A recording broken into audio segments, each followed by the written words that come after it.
Ooh. What's up, good people? It's time for another session of that verbal cardio, man. We back. We back yet again, man. It's another glorious week, man. I shoot these on Tuesday. They drop Wednesdays, but we here, man. If we blessed off the top, man. We here, we alive, we listening. We can still hear, we can still talk, we can still think, we can still type. Your phone is working, your internet is working. You know, wherever you listening to this, whether you watching it or listening to it, that's the blessing off the top, man. We here for another glorious day, another glorious week, man. Count your blessings. My heart goes out to anybody that has lost anyone in this recent week. Anybody, any pets, whatever you're dealing with, whatever you're going through, my heart is with you. And just know that it's not permanent. You know what I mean? It's not the end. The end is when we die. That's the full end of it, end all be all. You know what I'm saying? So we push through, we move forward. Even if you stuck right now, you feeling sad, or you feeling heartbroken, or you feeling confused, or you feeling down, just know that it's only temporary. Those feelings are only temporary, man. You're gonna have better days, you're gonna have better moments, you're gonna have better like pockets of just like joy, you know. And joy is temporary too, but just know that it won't last forever. This too shall pass. It sounds like just words, but it's real. It's real. I don't know why my voice so ashy today, but it is what it is. My vocals need lotion, if you will. I'm steadily trying to push for people to join my Patreon, paid members. Because I really feel like my time might be running out on Instagram. So I'm really pushing for y'all to join my Patreon just in case. Because when I'm gone, y'all gonna be looking around like, where'd Tony go? And then, you're gonna be confused. So I'm just preparing you for that. But I want to give a shout out to my patron saints, the paid members that are sitting right here, right now in the live as we do the podcast. My co-producers in here, you know what I'm saying?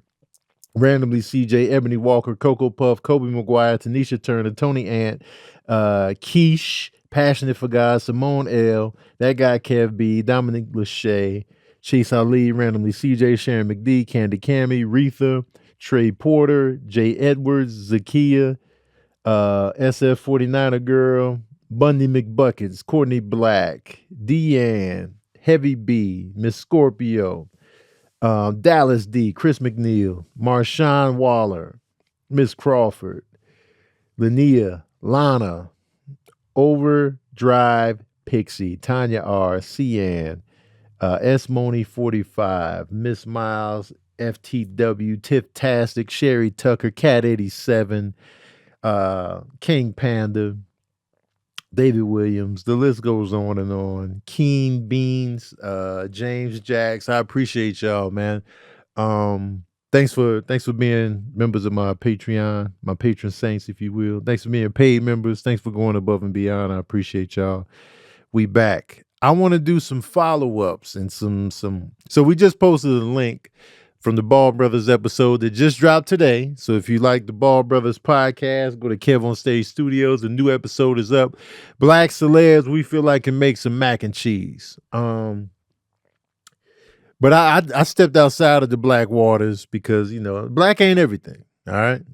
It's everything, but it's not everything. And so I picked Jon Favreau as somebody I would trust their big mac and cheese. And a lot of people are like, no, Jon Favreau is out. Why? Why he off? I want to know why. You know what I'm saying? Of course, we're going to have the usual suspects that show up all the time. Loretta Devine, you know what I'm saying? Patti LaBelle, Gladys Knight. We're going to have the usual suspects, but you got to throw somebody else in there. You got to mix it up. You got to step outside the box. I said Jon Favreau. Y'all like, nah, I need to know why. I need to know why. Because he's not black? That's not enough. That's not enough for me. I'm sorry. That's not enough for me. Because let's be real, you know what I'm saying? Did y'all see how he made that grilled cheese sandwich in the movie Chef? Did y'all see that? That wasn't just acting. That wasn't just a performance. That was passion. That was love. That was being a magician in the kitchen, just on some regular, basic grilled cheese, right? Grilled cheese is not a complicated thing to make. There's not a ton of ingredients in grilled cheese, but to see somebody make a grilled cheese of that magnitude, I was drooling all throughout that movie theater. Baked mac and cheese is not an impossible thing to pull off. A lot of people fumble the ball. A lot of people get it wrong. Yes. But a lot of people get a lot of basic shit wrong. You know what I'm saying? Pancakes, waffles, these are not hard things to make, but people fumble the ball all the time. People fumble the ball on French toast. French toast is not rocket science.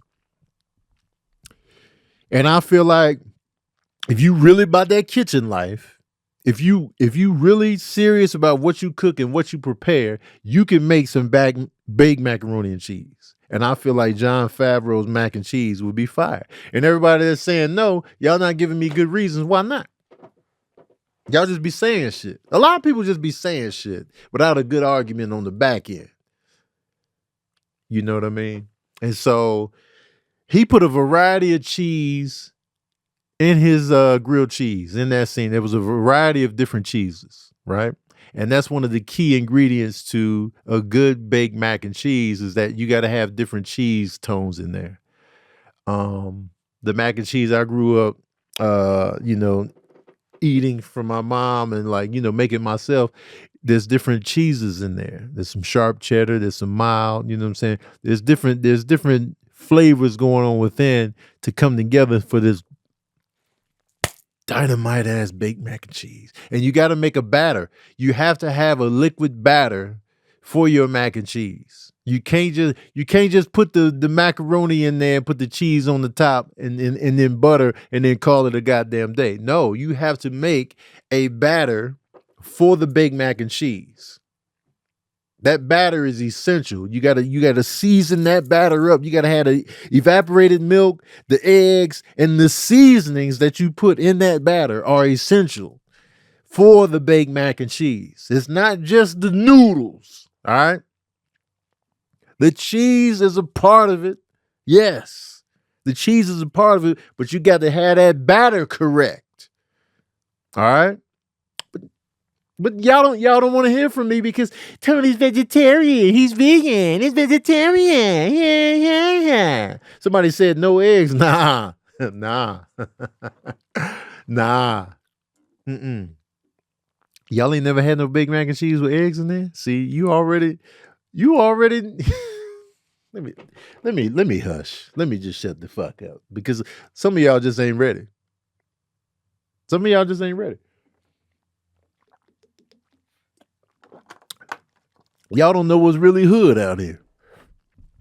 And to say no eggs, I get it if you go on like the non-dairy, no eggs route, that's different. But if we making it the regular way where we doing no dietary restrictions, the eggs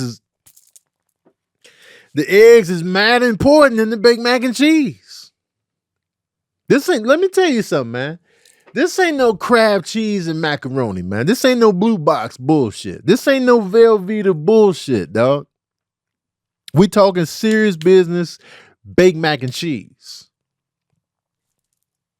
but what do you know, Tom? You don't eat that anymore. All right, I don't know shit. Never mind the fact that I didn't become vegetarian until I was 39. Forget everything I did up until that point. Forget all the food that I ate up until that point. Forget all the food I learned how to make because I come from a cooking family. Forget all that. Forget all that because Tony's a vegetarian. He don't know what he's talking about. He don't eat this anymore. Just because I opted out by choice. I don't know nothing. That's fine. That's fine. It's whatever. It's whatever. I also, y'all got to remember too, Tony Bacon was a beast. Tony Bacon was a beast. And my rice pudding, let me tell you something, man. And I know a lot of people don't really rock with rice pudding like that, but let me tell you something. My rice pudding was legendary. Legendary. Yeah, you're going to be in the hospital. Yeah, you're going to be in the hospital. You going to be in there full diabetes. Full blown diabetes right after my rice pudding. But let me tell you something. You're going to be happy in that hospital. My rice pudding was legend. And a lot of y'all like, man, rice pudding, right? Nah, man. Because a lot of rice pudding out here is bullshit. Any rice pudding that you can buy in the store is bullshit off the top. I'm going to just tell you right here, right now. Rice pudding off the shelf is already bullshit. Coming in with the bullshit. My homemade rice pudding, though, well, you got to... See, it's all about that batter again, man.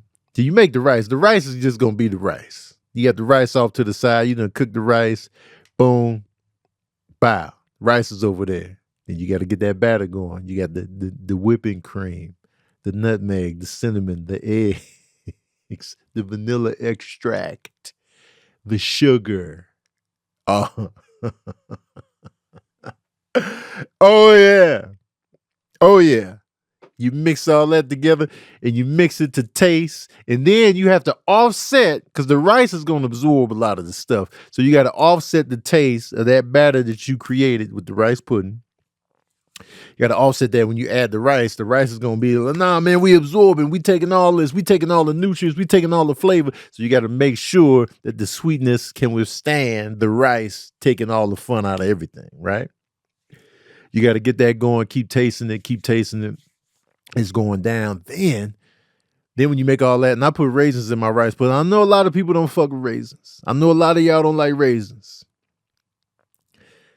Raisins in the rice pudding takes it to another level. So you got the butter in there too. You got all this going. You got all this magnificence going. This bullshit on the health tip. If we talking health, you might as well just mute me right now. So you got all that going. Then when you put the rice pudding in the dish, you have another dish underneath it filled with water. You put that dish on top of the water dish. You put that in the oven together because that's going to give you the better coagulation. You feel me? It's going to give it a better custardy vibe. That water on the underneath, because we baking, but you need that water base at the bottom. Man, let me tell y'all who I am, because a lot of y'all seem confused. You see me eating salads, you see me eating smoothies, and you write me off. Again, I come from a cooking family. Don't disrespect me no more. I'm sick of y'all disrespecting me. Just because I don't be eating the bullshit y'all be eating no more. Trust and believe. Trust and believe. I came up in these food streets. 39 years of just eating whatever. I want my respect. Sick of y'all, man. Y'all be writing me off. Just know, man, I ain't no punk in that kitchen. Anyway, they want me to cut off the IG Live. They want me to cut off the IG Live because y'all in here freeloading. And the Patreon members don't like y'all freeloading. So I'm going to cut off the IG Live. But I really, and shout out to Lady V, Audacious One, Ty Davis, Pretty Wahala, and T Stewart for joining the Patreon. If you're in my IG, join my Patreon just in case they take my IG page. So click the link in my bio. Click that Patreon link and join the paid membership. Don't do the free. Do the paid. And I'm cutting this off. Cutting it off. So, peeps. Right before I do this follow-up, segment, I got to pay some bills in here, man. And I want to talk about Prize Picks. Prize Picks is It's a great and fun service and a good way for you to come up on some coin. You can come up on some coin, man. Prize Picks is the best place to get real money sports action with over 10 million members, billions of dollars in awarded winnings. Prize Picks has made daily fantasy sports accessible to all. Just pick more or less on at least 2 players for a shot to win up to 100 times your cash. Run your game all season long on Prize Picks. All right. So let me give y'all an example. So let's say you want to focus on, let's go to NFL, for example. Yeah, and you could do hockey, you could do Major League Baseball, you can do football, the CFB, you could do soccer, so you got so many different, you could do WNBA. So let's go to NFL, right? So this is how easy it is. So let's say,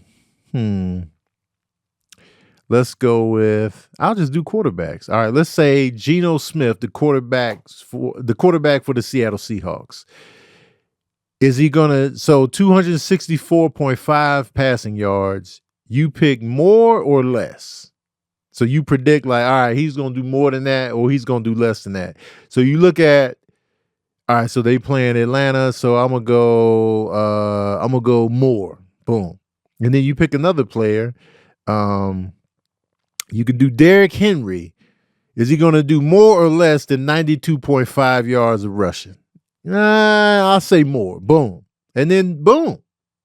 That's it. That's all you got to do. Lamar Jackson, is he going to do more or less than 237.5 pass yards? It's simple, man. It's so easy. Even if you don't really know every beat of football, you can still just be like, all right, I think they'll do more than 48.5 receiving yards. Sure. You know what I'm saying? It's just two ways to go. You got 50-50. You got a 50-50 shot. You got your money. You can put your money up and then boom. Then you can win. It's so easy, man. It's so easy. You can win up to 100 times your money on Prize Picks with as little as 4 correct picks. Prize Picks is the best way to get in on action on sports in over 30 states, including California, Florida, Georgia, and Texas. Prize Picks is the only real money daily fantasy platform with an injury insurance policy, so your lineups stay in play even if one of your players gets injured. If your player leaves in the first half and doesn't return, Prize Picks keeps your lineup live. Prize Picks is the best place to get real money sports action. Join over 10 million users and sign up today. Prize Picks puts its members first, so all withdrawals are fast, safe, and secure. When my Prize Picks hit, I get my money in as quick as 15 minutes. So you can sign up today and get $50 instantly when you play $5. You don't even need to win to receive the $50 bonus. It's guaranteed. Prize Picks also offers weekly promotion that can lead to big payouts like Taco Tuesday, which is today. Each Tuesday, Prize Picks discounts select player projections up to 25% to provide even more value for your lineup. So, yeah, y'all. So download the app today and use the code VERBAL to get $50 instantly after you play your first $5 lineup. That's download the app, use the code VERBAL to get $50 instantly, man. That's a good way to come up on some money, though. It's real simple. It's real quick. Throw that verbal in there so, the show gets some love. And, yeah, y'all. Get that Prize Picks. It's easy, y'all. I'm going to do it this weekend. I'm going to see what they're talking about as we get closer to the weekend. And I'm going to make me some picks, man. I got $25. I got $105 in the little gift bin. Yeah, I'm going to do that. I'm going to get in on this, man. Let me look at the pass yards. Yeah, I'm going to try this out.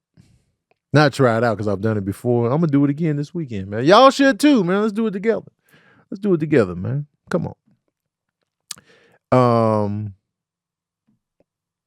So I wanted to do some follow-up on what we talked about last week about dating and how, I'm navigating through that, because some people had some questions for me that I thought was pretty interesting. So I was saying that,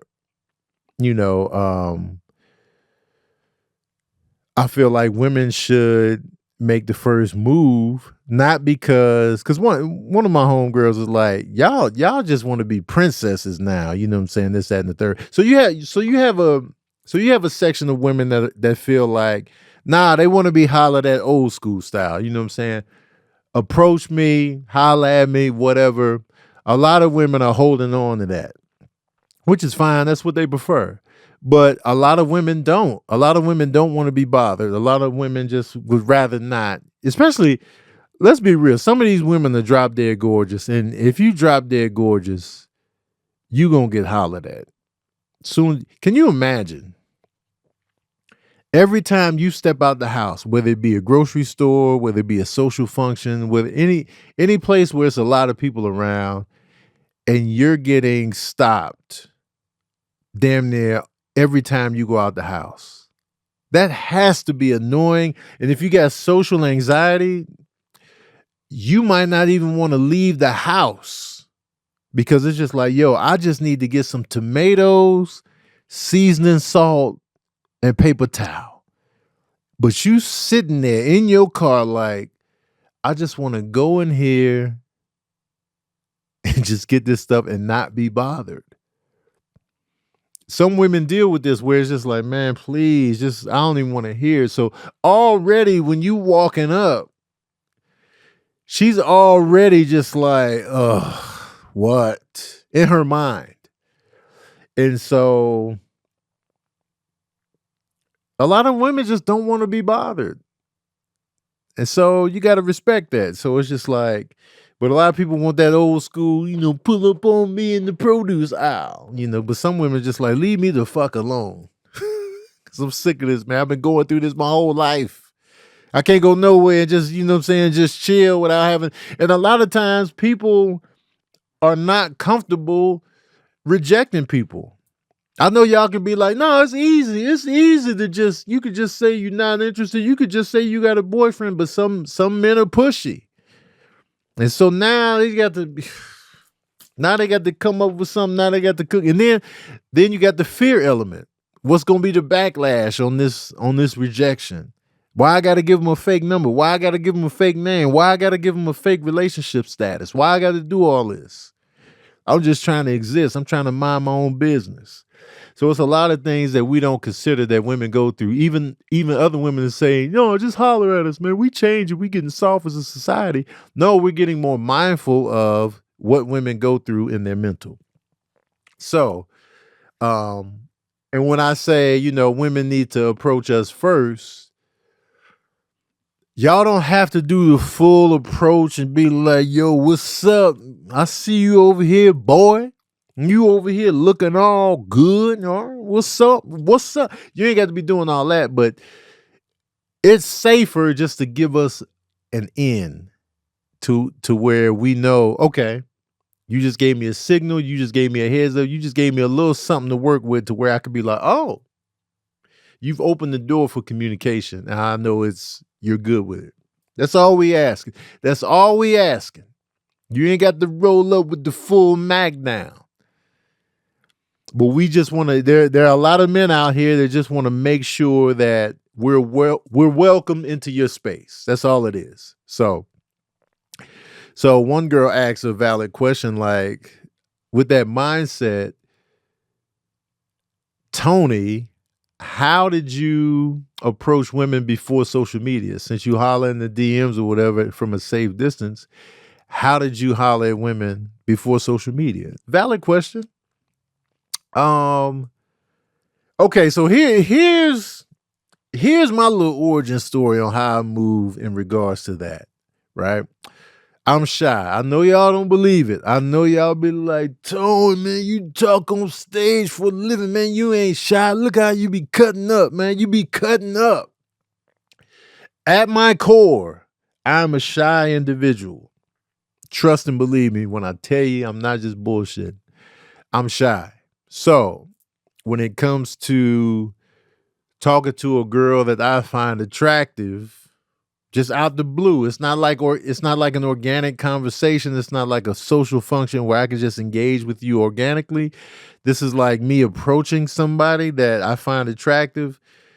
that's pretty nerve-wracking for me. It's like, oh, I don't want to say the wrong things. This, that, and the third. I don't know what to say. I don't know how to be, you know what I'm saying? And it's just, if you catch me just in an organic conversation, then it's easy work.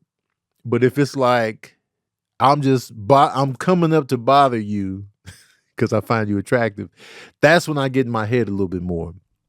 And so, I'm shy. With that being said, I've always been shy. I remember Malika Teague. Malika Teague lived in our townhouse complex. Me, Leon, and Robert, we all like Malika. Even though we was trying to hook Robert up with Falami, the younger sister, we was just like, yo, Malika. Me and Leon both like Malika. But here's the thing. We wasn't no haters on one another. There was no jealousy. There was no hating. We just both knew Malika, man. Let's tell her we like her. So off the top, I've already hating on another dude has never been real tough in my wheelhouse. Like going all the way back to this. Yeah, I gave the full government. She probably married now, so it's a different last name, but Malika Teague. And so I didn't want her to know how I felt. That's how we were back in the day. We didn't want people to know that we liked them. We wanted to keep that on the tuck. Some women are still like that, which is silly. But so we wrote her a letter. You know what I'm saying? We wanted to say how we felt. We wrote her a letter. We delivered that letter, and I got cold busted because I got caught outside when they got the letter, and then they was outside skipping and laughing. Tony likes Malika. And they just skipping around and dancing. And I'm just standing there just taking it because Leon's mom made him come in the house real quick because he got in trouble. So now I'm trapped on the porch, and then they come busting out. Malika and her sister come busting out skipping, and I just got to stand there and take it. You know what I'm saying? I'm just like, oh, the jig is up. I'm caught now. You know what I'm saying? Like even now, like I don't want you watching my voiceovers in front of me. So I damn sure don't want you to be skipping and dancing with the love letter we just wrote your ass. So now I'm just standing there just like, shit, I'm taking it. I've always been more comfortable on the written.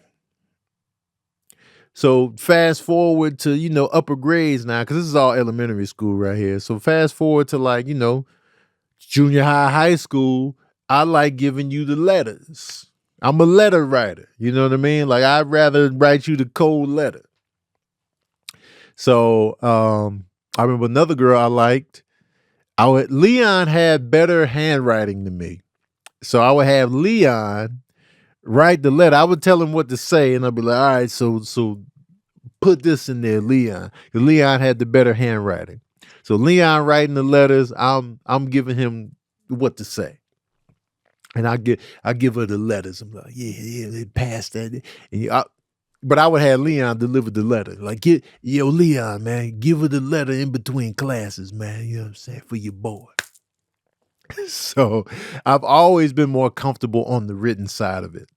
That's always been my thing. And so to answer your question, before social media, I was a letter writer. You know what I'm saying? I'm writing you that letter because I just felt more comfortable saying what I had to say on the written rather than face to face. And that's why, like now with Instagram and text messages, I'm just more confident and calm and cool with the text and the letter writing. Now, when you get me on the phone, I can jazz it up a little bit, but I'm way more comfortable on the written. So that's why I was getting good. Now, on the approach tip, approaching a woman that I don't know, there was my ex-girlfriend. I met her at the community college. Her and her sister were in the bookstore of the community college. And I seen them in there and I was like, yo, man, what we got going on here? And so I don't know what made me do it because normally I don't really approach. But I approached. I pulled up in the bookstore. You know what I'm saying? Hey, man, what's going on right here? And I felt more comfortable. I'll tell you this too. I felt more comfortable hollering at her because she wasn't alone. Her sister was there. So I could bounce out. Now, mind you, I ran the risk of looking like a fool in front of somebody else. but I felt more comfortable having an extra person there to bounce off of, boop, boop, boop, boop, while I'm trying to put my bid in, shorty. Now, I rolled up, and it was a success because we ended up in a year-long relationship. That was my first real relationship. But it paid off. So I was 19. I was 19. This was 97. This was 1997. So I turned 20 that year. But I don't think I was 20 yet. So I would say I was 19. I rolled up and won. So my record is 1-0 on roll-ups. In-person roll-ups, I'm 1-0. But that's still not my usual cup of tea. That's not usually my brand. You know what I'm saying? The most I'll do now is like, what's your name? Or like, now I'll be like, how old are you? Oh, I'm out. Watch out, man. Nah. I did that in the gym one time. I was like, how old are you? Oh, watch out. Watch out, man. Look out. So to answer that question, that's how I would holler back in the day. And then once the internet came out and I can send emails and I can send messages on, man, it's a wrap. It's a wrap. I remember my ex-wife, we met in college and I rolled up and talked to her at the school. You know what I'm saying? I rolled up. We weren't alone, so it was easy to bounce off of people. So, you know, it was a success, but it was like a slow build success. It wasn't like immediate. But, you know, eventually, you know, we ended up having kids and, you know, getting married and stuff like that. But technically, I rolled up. Technically, but it was more so on just like we were in the same social settings. It wasn't like, you know, she was just somewhere minding her own business on the roll up. It was like the social settings, everybody. It was like a mixer, if you will, on campus. So like everybody, you know, so that was different. But Tiff-tastic wants to know, what's the lowest you'll date? I need a 3 in front of your age. I need a 3. I need that 3. If you coming in with the 2 in the front, watch out. But nah. I need that 3 in there. I need you to be 30 and up. And 30, even 30, I'll still be like, I know you grown. I know you full grown at 30. But it's just, I'll be like, so I need the 3s in the front. You know, even on Instagram, man, it'd be like people I see on Instagram, be women I see on there, and I'd be like, yeah, who this is? And then I see if they put their age in there, I'd be like, oh, I'm out, man. Watch out. What? You know, so it's like the 20s gives me pause. It gives me pause. I don't want to be disrespectful, you know what I'm saying? But it gives me pause. So when I see 40s, I see a woman on Instagram and I see the 40s up in there, I'll be like, well, all right. I'm super comfortable then. I'm like, hey, ho, yeah. What's the oldest? I'll dabble in the 50s. I'll dabble in them 50s, man. 60s, all right, now watch out, man. I'll dabble in the 50s, though. You know what I'm saying? The 50s, yeah. Because, you know, there's some women out here in their 50s, prime real estate. Like, you know, we think about the actresses, like the famous women, like they in their 50s, Nia Long and them. I'll be like, man, hell yeah, they would get hollered at. So, yeah, I would dabble in the 50s, for sure. For sure. But we're not going to spend all this episode on dating again. We already did a dating episode. We off that. We moving on. We on the bigger and better things. I just wanted to do like a follow-up on, you know, what we discussed on the last episode. But we pressing on. We moving forward. We talking about other stuff. We talking about how the Joker 2 just took a huge L. Just shat the bed. That's what we on. The Joker 2 fumbled hard. hard. Joker 2 just crumbled. It had like an 81% drop the second weekend. 81%. It dropped 81% on the second weekend. It went from number 1 to like number 4 for the week. And this is the Joker 2 major motion picture. People just not fucking with it. And it was like, I saw it. I did my review of it. If you want to know what I thought of it, check out my review. It's on my YouTube page. But man, it shat the bed. And I knew it was going to shit the bed. Once you make it a musical, man, we knew what it was. Ain't nobody pulling up, man. What the hell you doing? So I feel like this. I feel like they did it on purpose. I feel like Todd Phillips and them said, let's just make this shit a musical. Just to piss everybody off. There was no way in hell they seriously sat up here and thought that this was going to catch, this was going to hit, this was going to resonate. There's no way in hell that they seriously had in their minds, people going to love this. There's no way. And we already know why King Phoenix is down for the creative smoke. He'll just be like, all right, man, let's do it. Fuck it. There's no way they thought this was going to do the trick. Even with Lady Gaga attached, there was no way. There was no way. And I was like, yo, y'all really let this, and then y'all gonna blow up the budget to like 190 million on this bullshit? On this bullshit ass genre switch. We gonna bump the budget up to 190 million. And that was the plan. That was the wave. And Warner Brothers was like, sure. I get it. The first Joker made $1 billion worldwide. It made $1 billion. But you don't go in there and fuck with the sauce. You're messing with the sauce. You mess with the whole sauce. Because the Joker, let's be honest, the Joker is a one and done. That was a one and done.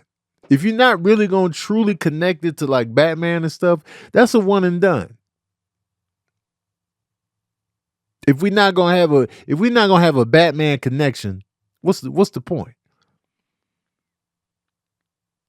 We still need the Batman element. Yeah, it's cool that we kind of delve into Arthur Fleck and like, you know what I'm saying, why he was the way that we still need a Batman element, shawty.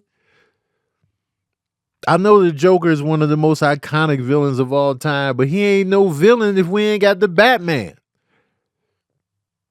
So what the fuck is we doing then? We making a sequel and then there was nothing accomplished in the sequel, even from a character standpoint. We got nowhere new with the Joker. The only place we got is that there was a girl that actually liked him this time. It wasn't a figment of his imagination like in the first one. That's it.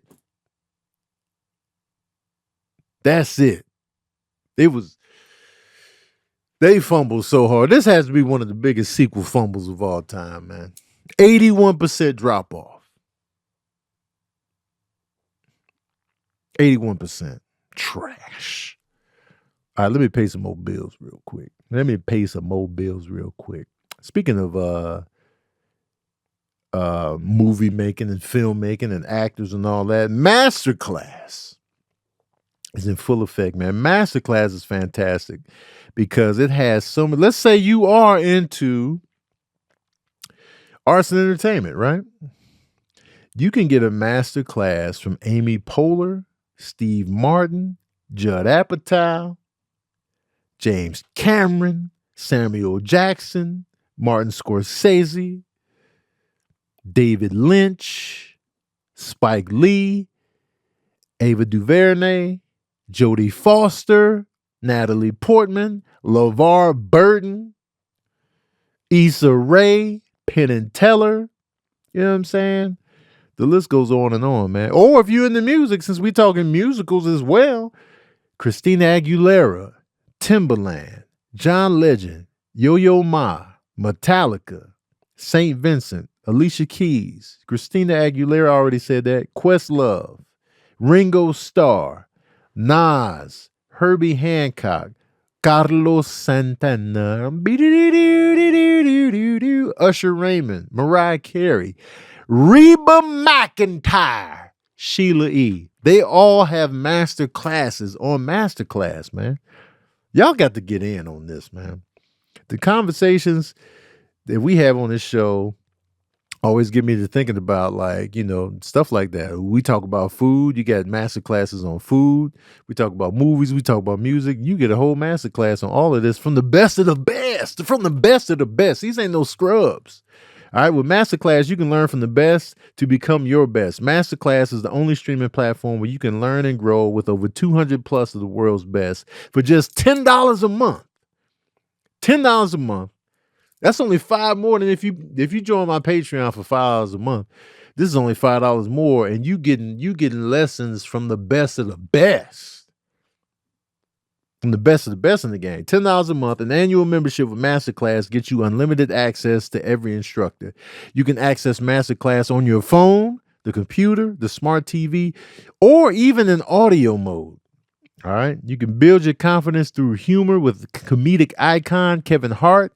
You can use improv to overcome your fears with Amy Poehler, or you can turn your passion into achievements with cultural icon Martha Stewart. And the classes really make a difference. 88% of members feel that Masterclass has made a positive impact on their lives, man. Masterclass is dope, man. Like, I really just enjoy people showing us into how they do what they do, why they do what they do, and just how they do it in detailed fashion. This ain't no quick, yeah, I'm gonna talk to y'all for 25 minutes. No, they go in. They go in. These are classes, y'all. They go in. They give you the full experience, the full lessons. It's fantastic. Even if like you're not even, let's say you're not even going to go into that field, it's just a good watch. It's just a good listen. It's fantastic. So right now, our listeners get an additional 15% off any annual membership at masterclass.com/verbal. That's masterclass.com/verbal. That's 15% off. Masterclass.com/verbal.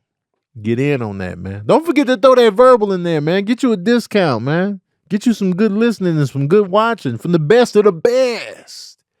From the best of the best. Anything less than the best is a felony, man. That's what Vanilla Ice said. Vanilla Ice said it best. Anything less than the best is a felony. Bars. Vanilla Ice had them bars, shouty. You can't tell me nothing, man. He had the bars. Watch out.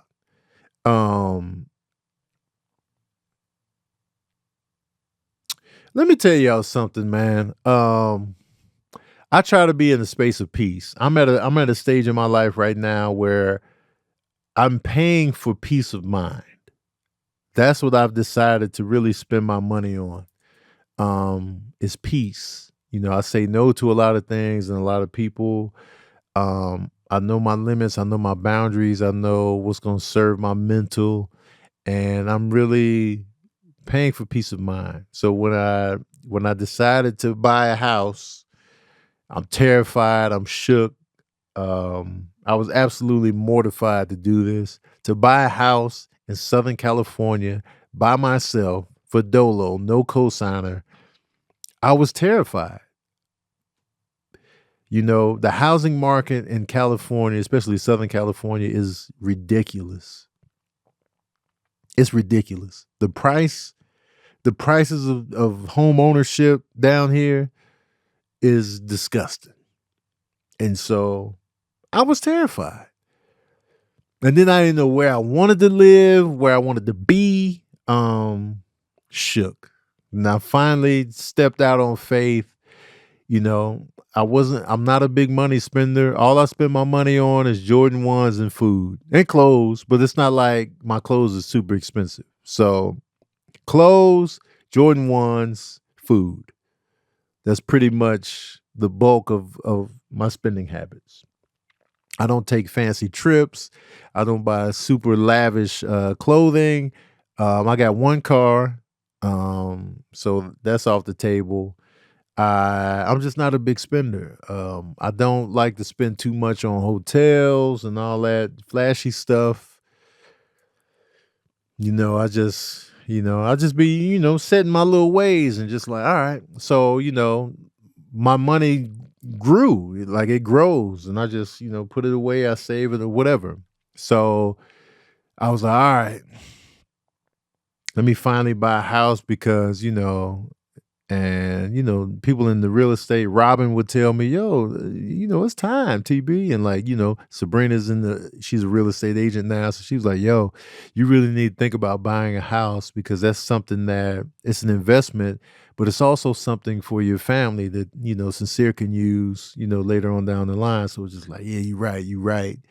And I knew that. I knew home ownership is better than renting in many ways. I mean, there's some pros and cons, but in many ways, it could add value to my life. It's an asset. And so I was like, yeah. So I finally did it. Right. And so now with that moving process and doing all that, I'm paying for peace. Like I'm paying for peace of mind. Like I paid, an organizer to come through. I'm gonna pay for the full movers. They come and pack and they move everything. I'm paying for all that. And I'm doing like an interior design team. Melissa, pointed me in the right direction of these girls that do interior design. So I'm gonna do that to truly make it my own, to make it feel like me, and to make it feel like my. So I'm putting money. Let me spend money on something of value. So like, let me pay for peace of mind. Right. And so that's what I'm doing. That's what I've been focusing on. And I'm still shook. I still got anxiety about the future and my income and all that because I put so much money down and I'm still spending money. And I'm spending so much money without the same amount of money rolling in because I'm not on tour. I am shook. There is an anxiety factor there. There is worry. There is, all these things. So, but I'm still just like, whatever I can control on what I pay, I'm paying for that peace of mind. And so, with that being said, I try to stay even keel. I try to stay in like spaces of, because y'all know I'll go off. I'm ready for the smoke. But like, I try to stay in a peaceful, calm zone. And I find that there are certain people in my life that I'm super protective over. I'm protecting my peace, but also I'm protecting those that bring me joy and happiness and peace in my life. Like I'm super protective of Sincere, of course, that's my son. But not only that, it's just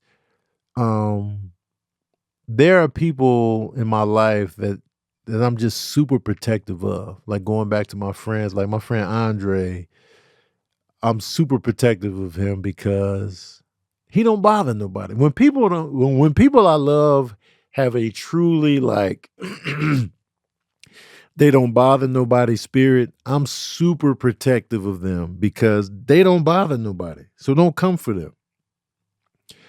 And because there are certain people in your life where it's just like either they got it, no, they can handle it. They'll be all right. I got your back, but I already know you're gonna be setting people off.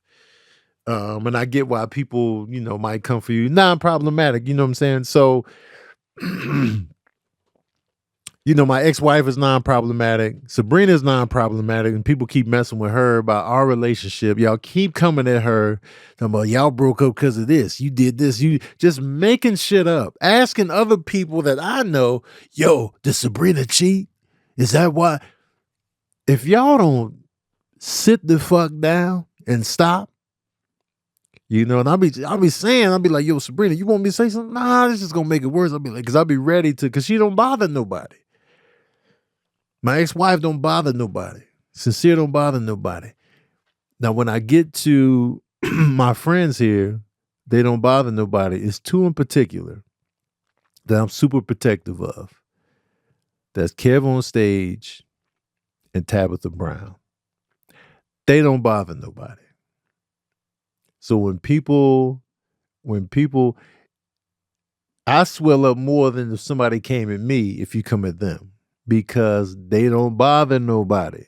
There's a comedian that said something about Kev on Stage on his Instagram. This was a few years ago. He said something about Kev on Stage, and I've known this comedian for a long time. I don't fuck with this comedian to this day because of that. I'm still pissed. You know what I'm saying? He was already getting on my nerves and like how he talked and communicated towards me. But I was just like, it's whatever. That's who he is. But when he posted something about Kev specifically, oh, you're done. You're done. Because Kev don't bother nobody. He just be out here with his little family. He be having a good time. He be loud. He be laughing. He be having a good time. His energy is pure. So when people come at him, I'm like, nah, man. Nah. Fuck that. I'm going to say something. There are certain people I'm around where I'm going to be the dog. I'll be like, nah, man. I got this. You just... What? So in my social media comedy space, Kev and Tabitha are in that zone for me because they don't bother nobody. So when people come at Tabitha Brown, I'll be pissed because she damn sure don't bother nobody. So when Darius Cooks was like, you know, Tabitha Brown down for sounding that, shut your ass up, bro. You could have left her out of your little tirade about, you know what I'm saying, these deals people be making. Ain't nobody ask you to bring her up if you ain't on some positive shit. So I just saw him and I was just like, not feeling this cat right here, because he already came at Kev. Now he coming, not really coming at Tabitha, but just mentioning her and that, like, I ain't like it. I ain't like it, dog. I don't know this man, but now I'm just like, nah, man, fuck that. I can't fuck with him because it's just unnecessary, man.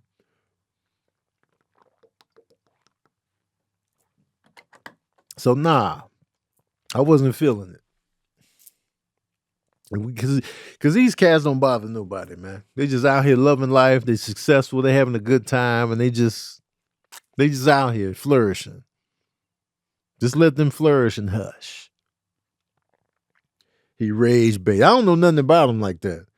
The only time I'll be hearing about him is when there's some bullshit going. So I just be like, hey, man,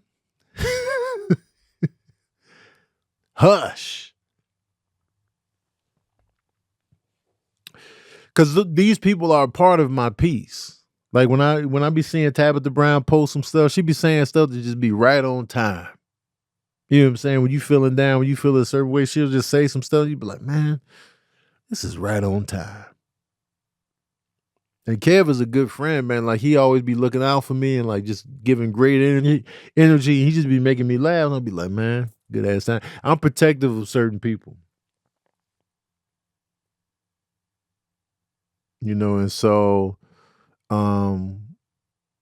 because they bring me a certain level of peace. My brother's been bringing me a lot of peace, and Shannon has been bringing me a ton of peace. Just, you know, we play video games all the time, and that's a source of peace for me. So if you come for them, I'm not having it, man. You fucking with my peace,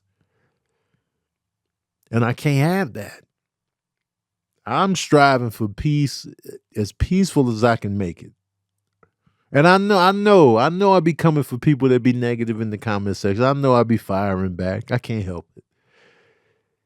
But that brings me peace in me saying my piece. Sometimes I just got to say my piece. I got to say my piece. And even though it's not anything positive, it's kind of like, you know what I'm saying? I still, the peace within my spirit is allowed to flourish if I can just say what I got to say real quick. And then we can be gone. But I just got to say my piece. Biting my tongue is just, I struggle with that. I struggle with it. So I'm getting better at, funding and spending money on my peace, things that bring me peace. So I just wanted to say that, you know what I mean? Like, I gotta protect my peace at all times. Glorilla had an interview with Charlemagne the God, and they were talking about, he was talking to her about men trying to trap her by getting her pregnant and stuff like that. And I was thinking, like, pregnancy trapping is a real thing. And it's risky business for women because you bear the burden of the morning after, the abortion, or if you keep it, you bear that burden more so than the man does every time. Yeah, you know what I'm saying? Dudes could be like, oh, they're going to come for that child support. They're going to get you this, that, and the third with the ridiculous child support and this, that, and the third. But as a man, you know you busting that nut. You know you busting that nut. If the girl ain't doing nothing nefarious by poking holes in the condom, you know you busting that nut. So you gotta accept responsibility because you shot the club up. You shot the club up. Now, and a lot of people gonna be like, "Well, she opened her leg. She opened her legs." When you agree to have sex, and it is an agreement, it better be an agreement. If we gonna do this, if we gonna mutually do this, if we gonna consent to do this, you got to take the necessary precautions. As a woman, you got to know, all right, now, don't bust off in me. Put the condom on. You watch him put that condom on, and you got to make sure throughout the session that that condom is still on. You got to do your due diligence to make sure that that condom's still on. When y'all changing positions, when you do it, if you can get a good look at you make sure that shit is on. Because dudes is shady out here. They'll bust up in you on purpose. Especially if you're a woman with some success. Let's say, you know what I'm saying, you're a woman with some success, you got financial stability up in here, and he less than you on the financial tip. You could be a come up. And so you're like, ugh, shot your club up. Now the burden is on you, if you want to keep the child. Now the burden is on you to carry this baby for 9 months, putting your health at risk, putting your life at risk because you got to carry, you got to change the way you live. You got to do all this because he shot the club up on purpose. He done snatched the condom off. He done did whatever. You got to be careful. You know what I'm saying? When y'all getting it in that missionary, look down there and see if that condom's still on.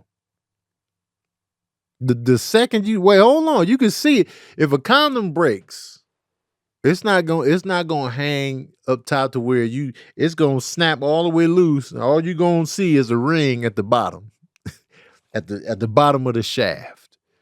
You're gonna see that it's gone. And so in that moment, in that very moment, hold on now. Don't get caught up in the moment. I know it's good. I know it's good. The second that condom break, it feels even better. Raw sex is better. I get it. It feels better. That happened to me. Happened to me before. Happened to me before, you know what I'm saying? Was getting it in with a girl, and then all of a sudden it just got super good. And I was just like, man, you know what I'm saying? It's super good. Ugh. Shot the club up. Pull back, condom had popped. And I'm just like, bruh. So we had to hit that CVS. Had to hit that CVS for the morning after. You know what I'm saying? But that's what I'm talking about, man. Wasn't on the case. If I was on the case, if I was like, paying attention, I saw, I was like, oh, okay. But I got caught up in the moment. So both parties have to be careful and have to be precautious and have to be paying attention to what's going on. Sex is serious business. I know it's casual. I know, we get it in, we get it out, whatever. But it's serious business. You got to be paying attention because that could affect your very life. I feel like, we lighten sex up a little bit on what it really is. Like you are inside of another person. So not only from the health standpoint, whether they got STIs or whatever, you got to be mindful of that. But you also got to be mindful of the ramifications of what could happen if I shoot the club up. And what can happen? Is this person trustworthy right here? Can I trust her? Can she trust me? Are they trying to trap me? What's the motive here? What's going on? So you got to be mindful of all that. Even now that I have a vasectomy, it's still like, but what if it's, because nothing is 100%. Vasectomies ain't 100%.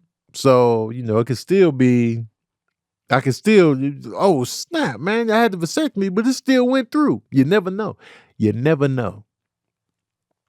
So, just be more mindful. You know what I'm saying? Just be more mindful. And it's crazy that, some dudes out here will hit you with the switcheroo back there and be like, I'm taking this condom off. And I'm going in like this and I'm going to shoot the club up. And then you like, bruh, just be careful, y'all. Be careful out here. Oh, and I want to admit to something. I want to admit to something that I'll be doing. I want to come clean. When it comes to the people in my life, right? Whether it be friends, family, somebody I'm dating, whatever. I'm coming for who you love, just so you know. If I'm dating you, I'm coming for your parents. I want your parents to be looking at me like, yo, that boy right there, that's my favorite of anybody you dated. I'm coming for your loved ones, just so you know. I'm coming for that number one spot every time. Whether it be my homeboy's significant other, I'm coming for the number one. I want to, if you was to ask my guy friends, if you were to ask their women, who is your favorite friend of your husband or your boyfriend? I want that number one spot. I want them to be like, Tony, my favorite. Like, I like Tony the most. I want that title. Vice versa.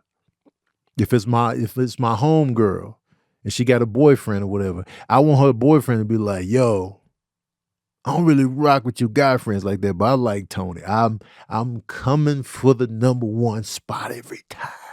Every time I'm coming. I want that number one spot. It's time that I come clean. I want your parents. Even my friends' parents, man. When I meet your parents, I'm coming for the number one spot. I want them to be asked, yo, your son's friends, who is your favorite? Tony. You goddamn right. I'm coming for the spot, man. Don't introduce nobody to me. Oh, this your mom? This your mom right here? Oh, I'm laying it on thick. Oh, this your dad? This your dad right here? Pops. Every time. I'm coming for the number one spot, man. I want your parents to see me and be like, I got Kev's parents. I got Kev's parents hook, line, and sinker. Got him. It's a wrap. It's a cold lettuce wrap.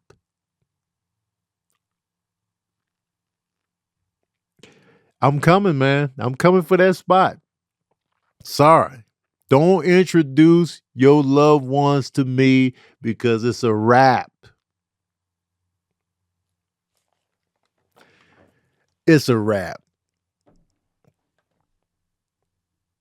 Sabrina's mom got her. It's over. You know what I'm saying?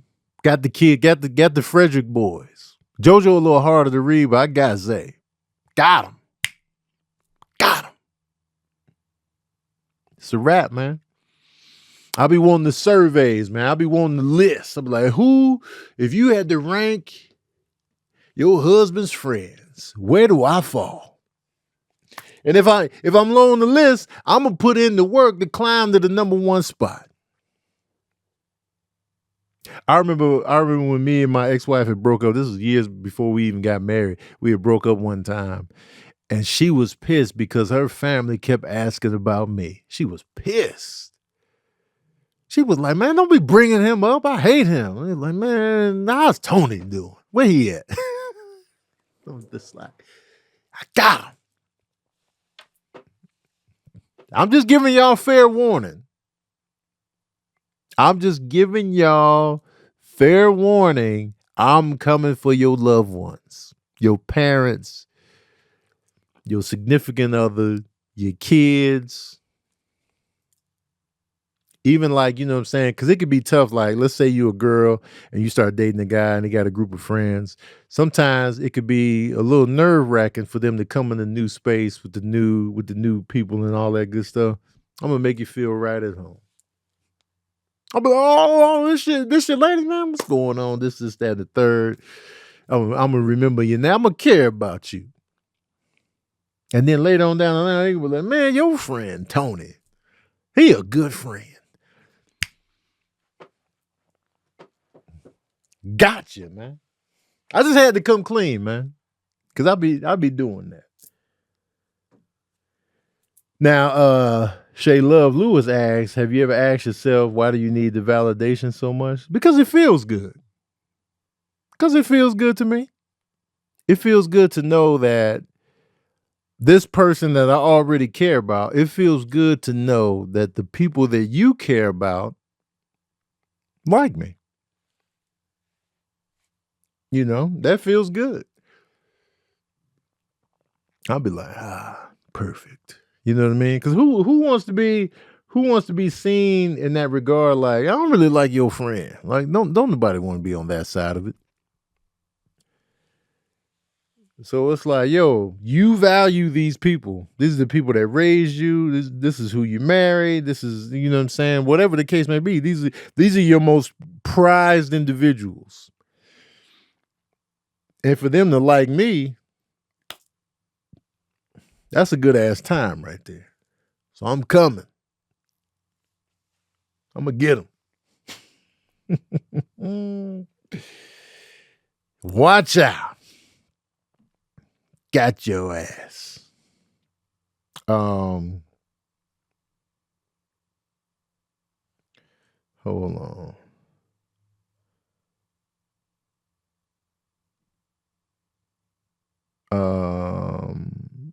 I talked about the Joker.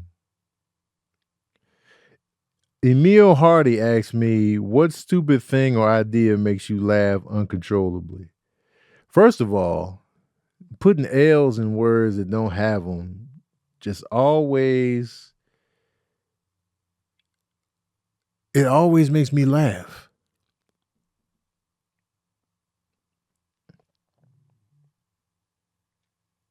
It always makes me laugh, man. Just putting L's and stuff. It's so silly and so ridiculous, but I'm always having to go Billskits, Trillskits. Just, I don't know why, man. It's silly. Anytime I be laughing at hard bottoms, dress shoes. Sometimes I just laugh at dress shoes.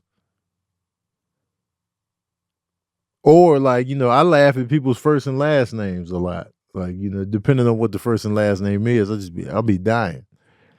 Anytime I see something and it's clearly a dummy, like if I'm watching a movie or a TV show and clearly it's a dummy, I laugh every time. Even if it's overtly supposed to be a dummy, I'm laughing every time. When people fumble on words, I can't help it.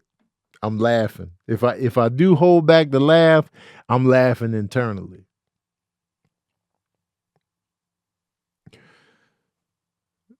I'm silly, man. Like when people fumble words, I'll be like every time. When Corn Dog said when he was trying to say Rose McGowan and he said Woes McGuan.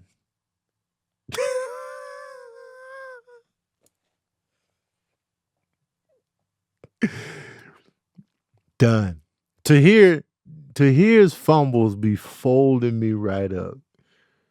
When he called Optimus Prime Ultimus Prod.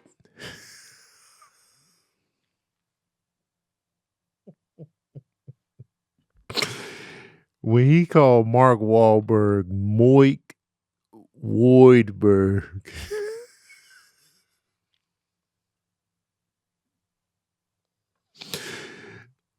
I'll be laughing hard at that to this day. I can't even get my feet together. Moik Woidberg.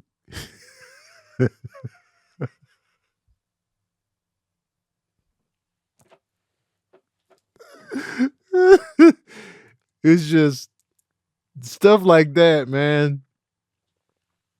Every time. Cause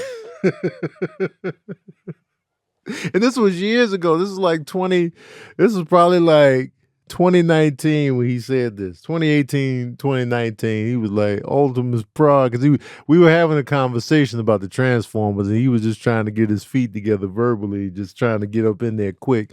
And he said Ultimus Prod, and we was just like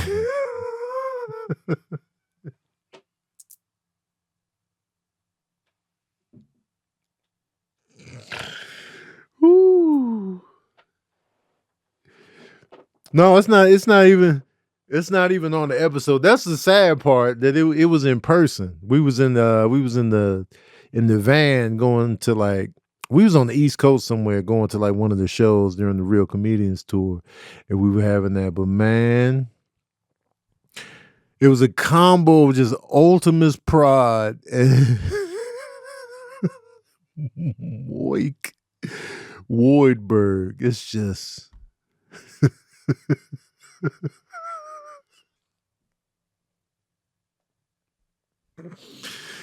Stuff like that, man. Big silly. Stuff like that, I'm done. I'm done.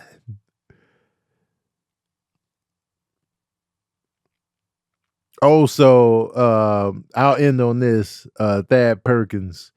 So at the Breakfast Club had T.I., Young Dro, and K-Dub on there. Well, K-Dub was in the background. Young Dro and T.I. was at the mic. And, Young Dro was just talking about his journey with sobriety and overdosing and stuff like that. Serious business topics. And K-Dub was back there cracking jokes. He was laughing and stuff like that. And then T.I. was like, man, you always laughing. He was laughing. And that's stuff that we do sometimes with one another. But then it got to a moment where when Young Dro brought up his daughter, and I guess K-Dub was still back there sniggling and giggling. That's when he was like, hey, man. Young Dro was like, I'll slap you, man. He said it so nonchalantly, too. I'll slap you. And K-Dub was like, you don't slap me. And so, and then T.I. had to diffuse the situation. He came in there like a grandfather. And so, hey, man, remember why we here? And then Dro was just like, all right. You know what I'm saying? But it was funny because, first of all, Dro's energy was very even keel, even throughout. Like, even when he was getting laughed at, he was just kind of laughing, taking it light. But then it reached a point where it was just like, hey, man, I'll slap you, man. And it was still calm. And then even when T.I. stepped in, he was just like, all right. And then he went back into the story, didn't even lose like footing. And it just made me think like there's a time and a place for everything. And like, um when it comes to joking about what people are going through, you got to be mindful of, the gravity of what they're talking about. I don't know their relationship. I don't know Dro's and K Dub's relationship, but I know K Dub is a jokester. He gonna joke all day. But I feel like there's a time and a place. Like for me, I joke about serious issues within me, stuff that I've gone through. Like I'll joke about. I'll talk about the pastor bombing at my son's funeral. I talk about having my son's ashes. I talk about this type of stuff. But it's my trauma, and so it's a little bit different that I joke about it more so than somebody just laughing at me. Especially if I'm not even joking when I'm talking about it. Like if I was sitting up here talking about, if I had drug issues or stuff that I was going through like that, and somebody constantly laughing, that might throw you off your square a little bit and be like, hey man, I'm having a serious moment here. And so, I could see why, he was just like, all right, man, especially when he brought his daughter into the conversation. Once we start talking about the kids, that's when it's like, all right, man. You know what I'm saying? And so they just had that moment, but they squashed beef immediately after. And he apologized, and they kind of cut the clip off before he got to the apology. But and that's sometimes you just have to set the boundaries of you and your friend. Anybody that's in your life, you got to set the boundaries of what lines not to cross. And I feel like K Dub just might have crossed that line that day. I'm sure they still cool and whatnot, but the boundaries are important. Like, if you don't think something is funny and it doesn't make you feel good to have somebody laughing at you, you got to know that in your friend. You got to know where the boundaries are and try to respect those. And I just feel like that was just a moment. It was a public moment of boundary setting. And we saw where Dro's boundary was. But I just like how he handled it though. It was just like he was calm about it. There was a calmness in it, even though he had reached his boundary limit, and he was still just like, "Yo, man, I'll slap you, man." It just felt very conversational and just like as matter of fact, and like, I was like, "Oh, that was interesting." So, but I'm sure they still cool and they talked about it and hashed it out. But I just thought that was mad interesting. You gotta know your friends' boundaries, y'all. Gotta know your loved ones' boundaries out here. Anyway, I'm about to get the hell up out of here, man. I appreciate y'all for being here. I'm glad y'all are here, man. Shout out to the patron saints, my co-producers in here. And somebody had mentioned like I was trying to fill a hole that was in me seeking validation. And you could be right. Like I feel like the majority of us have holes that needs to be filled with something else. And like that could be, me seeking that validation from the loved ones of people that I love. It could be. I don't know. I do know I have, issues that I've overcome that I wanted to feel like I became better at, like, my self-esteem and like, am I good enough? Even issues with like my appearance, my weight, stuff like that. That's stuff that I dealt with, growing up because, I was teased for certain things and, that created some holes within me. But uh just being aware and addressing those things and like and mind you, like, there are some cases where I might not like your significant other or I might not rock with them like that. And if that's the case, I don't even force it. I didn't tell y'all that part of it, but if I really don't rock with your parents or your significant other like that, I'm not even gonna try. Like, I'll just be like, I don't really rock with you like that because I'm energy based. I don't really fuck with people whose energy I don't vibe with.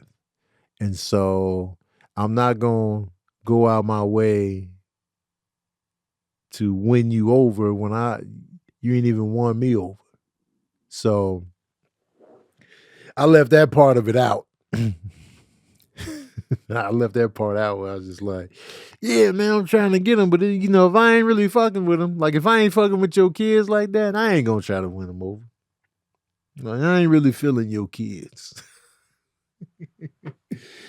I don't like your son's attitude. You know, you just stay over there. I'm going to respect you as the son, but watch out, man. You ain't bringing nothing else to the table. Sometimes kids be trash. Sometimes the significant other is trash. Sometimes, you know what I'm saying, the parents is trash. That's a reality too. And like, I remember case in point, my good friend Demetrius, he was dating a girl at the time. She was white. And I found out her parents were prejudiced. In that moment, I was just like, well, fuck your parents.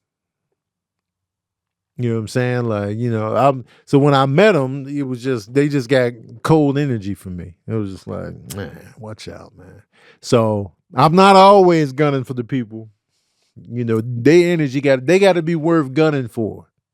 I'll put it that way. They got to be worth me gunning for. And then, you know, then we'll decide from there. But anyway, let me get the hell up out of here, man. I appreciate y'all, man. Spread the word about verbal cardio, man. Tell your family, tell your friends, share, like, subscribe, comment, all that good stuff to keep it cracking, to keep it popping. We in October, so I think next couple weeks, we might be on some scary shit. Man. I think it's time. And I'm missing opportunity, man. I might just make it an Instagram video. I wanted to do a this versus that with rappers with certain names. Damn it. I forgot. Anyway, I might save it for another episode of Verbal Cardio. I might just do it on my Instagram. I'm undecided. But we'll see. Anyway, man, I want to thank y'all so much for tuning in to another session of that Verbal Cardio.